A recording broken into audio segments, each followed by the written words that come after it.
Hey friends, so I decided today that I was going to do something a little bit different. So I'm going to do a top 5 Wednesday video. They look like fun, so this top 5 Wednesday is top 5 books that made you think. I had a couple different things that I could put in this category, so I decided 3 books. The first 3 that I'm going to show you made me think in terms of the contents of the book, like the actual story and what was written in it.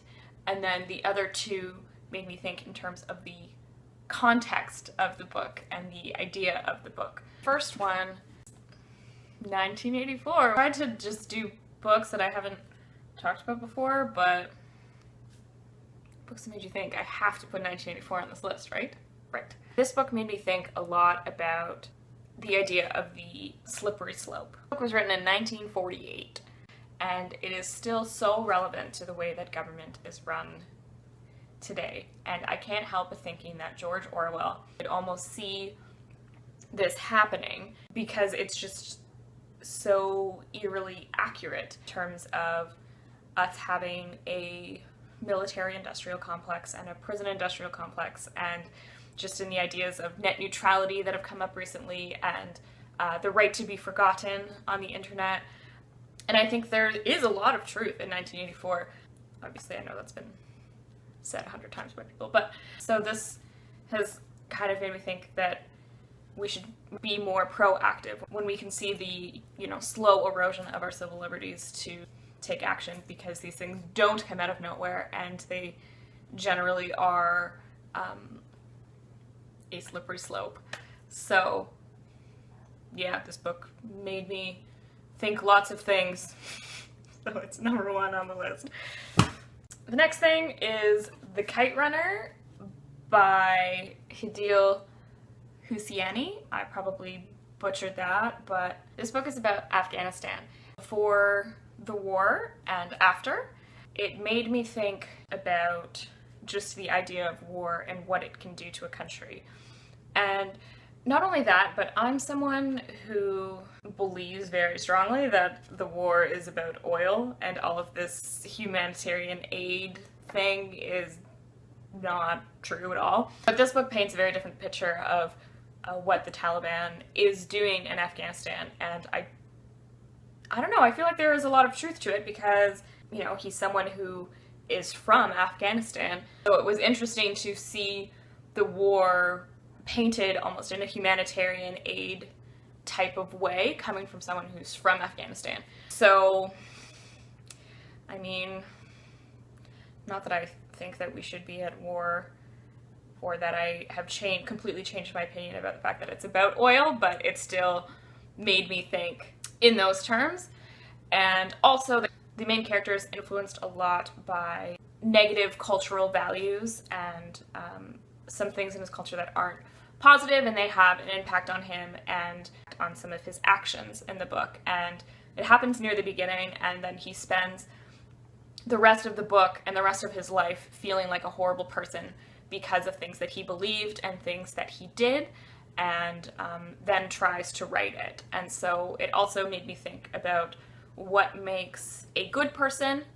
Like, if you do something evil but then spend the rest of your life thinking that you're a horrible person because of it, are you still a bad guy? It also made me think a lot about the line between what makes a good person and a bad person. So there was lots of thinks in this. It's really good, so if you haven't read it, you should. The next one in that category I don't have with me because I don't have a copy of it, but it's Oedipus Rex.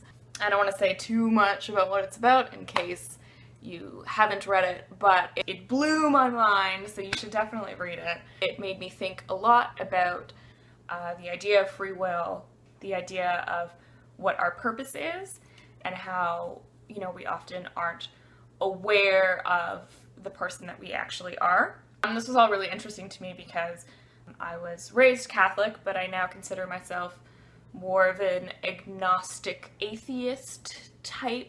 Yeah, the contents of this book kind of made me think more about the idea of fate and stuff, because it was just so beautifully put together. So then the next 2 didn't so much blow my mind in terms of the story, but more just of the idea of them. The first one is this book, there is no title and no author, and it just starts. There's just nothing.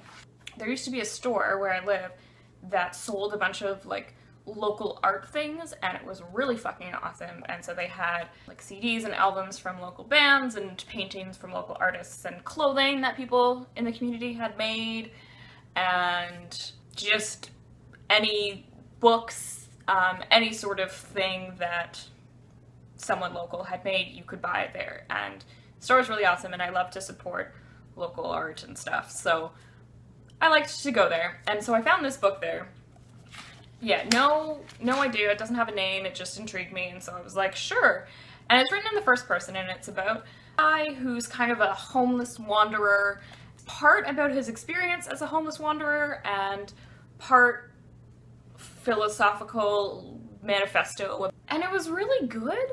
And then at the end, there's a P.O. box from the States and an email address.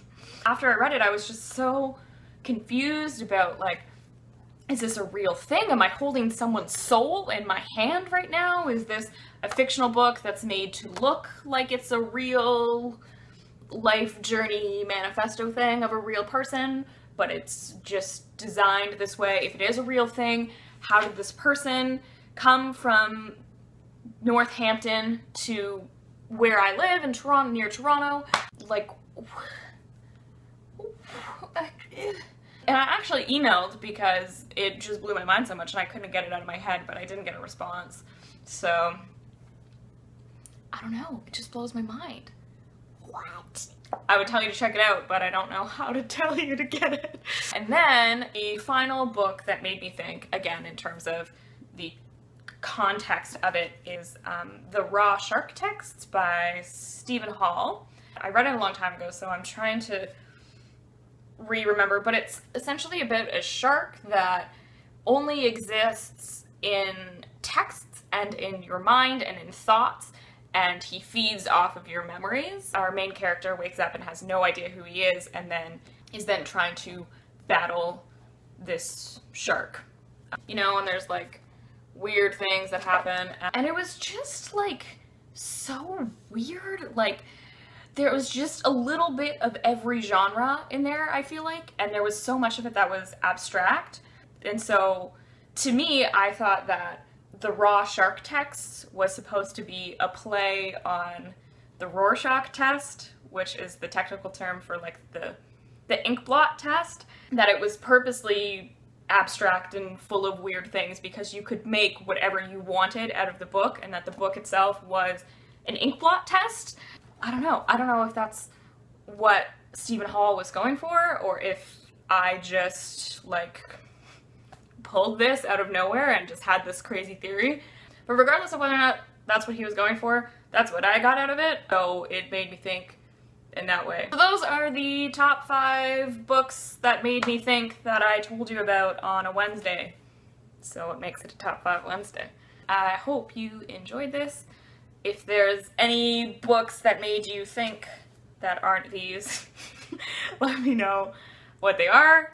If these books made you think, tell me what they made you think about. And that is it. So I guess I will see you later. Bye.